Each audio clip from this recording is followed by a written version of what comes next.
तो आज हम फिर से हाजिर हैं एक और नई कहानी के साथ। इस बार गुरु और शिष्य एक साथ बैठे होते हैं।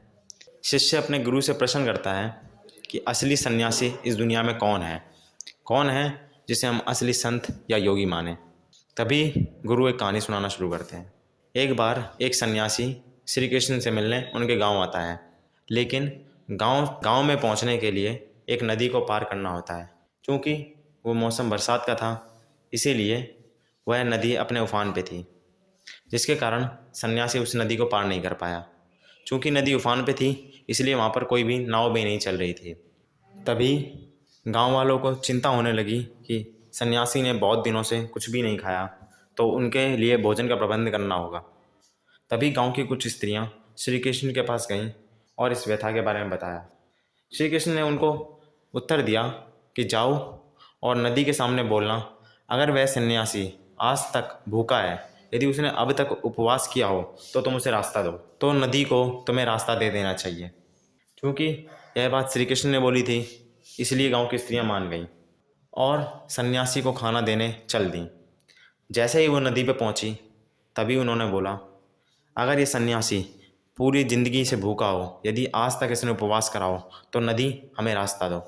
थोड़ी देर बाद नदी का पानी अलग अलग होने लगा और बीच से एक रास्ता बन गया। पहले तो स्त्रियां बहुत चकित हुईं, लेकिन फिर उन्होंने नदी पार करी और सन्यासी तक पहुंची। सन्यासी के पास पहुंचने के बाद उन्होंने उसे भोजन कराया। सभी स्त्रियां चकित तो जब हो गईं जब उन्होंने देखा कि सन्यासी तो मानो जन्मों जन्मों का भूखा हो। उसने बहुत सारा खाना खाया और जब खाना खा लिया तो अब उनकी बारी थी वापस जाने की। सभी स्त्रियों को सन्यासी तक पहुंचने की कुंजी तो पता थी, लेकिन वापस जाने की नहीं। अब सभी फिर से चिंता में पड़ गईं कि आखिर वापस कैसे जाया जाए, और फिर उदास हो गईं। सन्यासी ने उनकी व्यथा देखी और पूछने का कष्ट करा। तभी सभी स्त्रियों ने बताया कि हमें ये तो पता था कि यहाँ आना कैसे है, लेकिन वापस जाने का कोई रास्ता नहीं है। क्योंकि आते वक्त तो हमने नदी से कह दिया था, अगर सन्यासी ज़िंदगी भर का भूखा हो तो हमें रास्ता दे देना। अब तो आपने हमारे सामने ही खाना खाया है, अब तो हम नदी से ये भी नहीं बोल सकते, अगर उसने उपवास करा हो तो रास्ता देना। अब हम वापस कैसे जाएं? तब सन्यासी पहले तो खिलखिला कर हंसता है और फिर कहता है, जाओ और जो तुमने आते वक्त कहा था वही दोबारा कह देना, नदी तुम्हें दोबारा रास्ता दे देगी।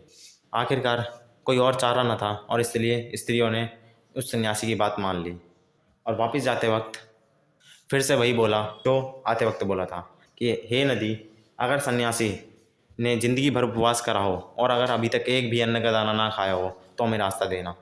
और नदी ने उन्हें रास्ता दे दिया और अंततः सभी स्त्रियां गांव में पहुंची।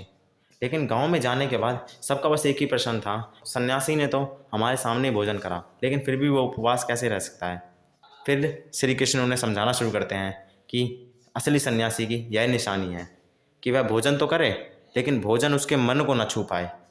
वह गृहस्थ जीवन तो जिए, लेकिन गृहस्थी उसको मन को ना छू पाए, उसके विचारों को ना छू पाए। फिर गुरु समझाना शुरू करता है कि यही एक सन्यासी की पहचान है।